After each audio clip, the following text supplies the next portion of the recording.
called smartvoter.org, and we urge you to visit that site and get more information about all of the candidates and all of the election issues. Candidates seated here are identified by cards in front of them, and they are seated in an order that was determined by a drawing of lots, and they are, from left, Jonathan Abelove, Lynn Davis, Manny Estrada, and Kirk Hahn. We're going to allow each of the speakers a 2-minute opening statement, and then we will take questions from the audience, and they will each have 1 minute to answer the questions, and then at the end of the program, they will each have 2 minutes to make a closing statement. The timekeeper will show a yellow card to indicate when there are 15 seconds left, and a red card to indicate when time is up. And we will allow you to finish your sentence, but please wrap up as quickly as possible when the red card is shown. Okay. All right, then we will start now with the opening statements, and we will start with Mr. Abelove. Okay. We need that? Yes. There's only one microphone. Oh, it's going to be You interesting. get the others to work. We'll do a passing round. Okay. Thank you. First of all, let me thank League of Women Voters and FCA for hosting us tonight. I actually came to hear Todd speak. And, you know, and he already said half the things I was going to say anyway. If you smile, though, I'll put you on my Facebook page right now. I have been a trustee in this community for 16 years, since 1994. Ironically, I was sworn in a week early because, in my first election, because the county went into debt, had fallen into bankruptcy. It seems like nothing's really changed over the last 16 years when it comes to higher government beyond the school district.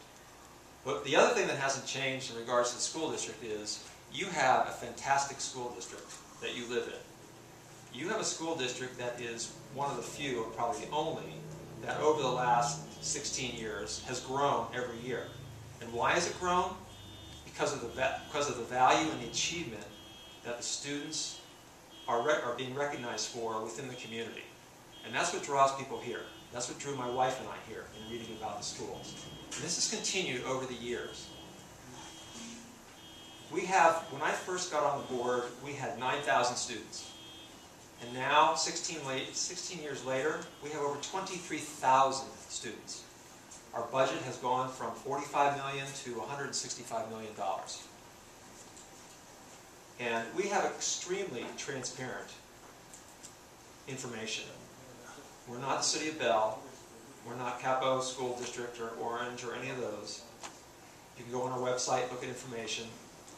And I am extremely proud of our administrators, our employees, our students, and the amount of achievements we've had. Just in the last 6 years, we have had 21 schools recognized as California Distinguished Schools, and we have had 4 National Blue Ribbon schools. Thank you. Thank you. Mr. Davis. I want to thank you for coming tonight. It's interesting that we're meeting here at Hughes because when I first decided to run 8 years ago, my oldest child, my daughter, had just completed her 8th grade here at Hughes Middle School, and I had served on the school site council. And it was one of the things that inspired me to run for school board. When the vacancy came up, when Jane Bauer decided that she was going to retire and there was an open seat available. And I think most of you, many of you probably know Jane or have talked to her in the past. There's 3 main goals, reasons, objectives that motivate me as a school board member. By far, the #1 is student achievement. Helping our kids do the very best that they can do. It's true as a parent, and it's true as a school board member that's what I'm trying to accomplish. John mentioned we have 23,000 students. We keep growing every year. If you look at our whole district, people may not realize our district spreads through part of Santa Ana, the entire city of Tustin, up through North Tustin, Tustin Ranch, over to West Irvine. It includes a wide variety of communities, people with a wide variety of backgrounds. And if you look at our overall mix, we are very much the image of the state of California, ethnically, in terms of poverty, all those things. Yet somehow, we continually perform, taking the same kinds of kids from the same kinds of backgrounds, we continue to perform much, much better than the state average. And we do this year in and year out. Then the standardized tests, there's the state achieving the state proficiency benchmark. If we achieved only at the state level, we would have 3,000 fewer students make that benchmark. That's an awful lot for 23,000 students. So I'm very happy with our student achievement, and I'll talk about our other two objectives a little bit later. Thank you. Thank you.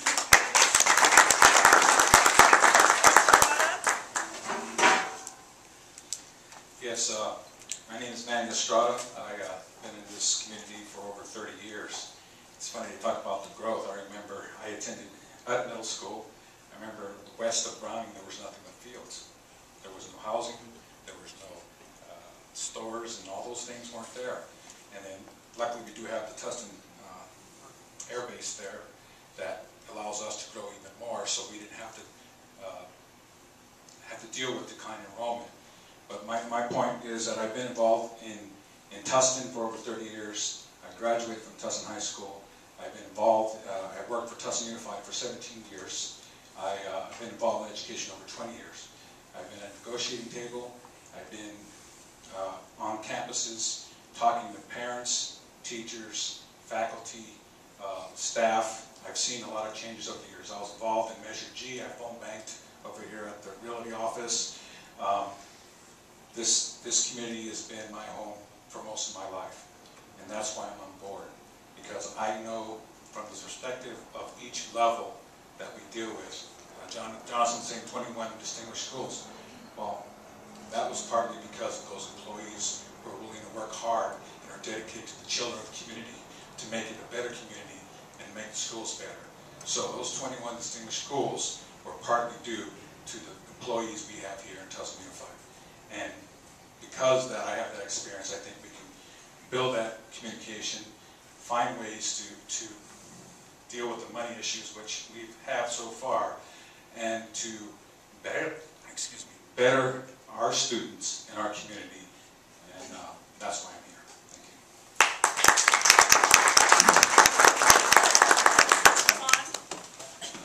Hello. I come at this at a different angle. I have been in this area for, well, I'm the third generation Tustin resident. You know, I was born and raised just on the other side of 17th Street here. I went to Gwen Floss, Columbus Tustin, and Tustin High. I have been basically a professional student for most of my life. I spent 32 years in school. I got my bachelor's degree at Irvine, and then I went off to grad school at UCLA, Davis, and Berkeley. In between that, I went off to Japan and got a scholarship to study there. And after I got my PhD in endocrinology, I went off to University of Hawaii to get a postdoc. The reason I ran for school board was because of the dichotomy I saw in the district that I grew up in. Tustin High and the school south of the freeway are going downhill rather than up. We have Beckman and Foothill that have very good students and have very good scores, but unfortunately the schools in the south are not doing that well.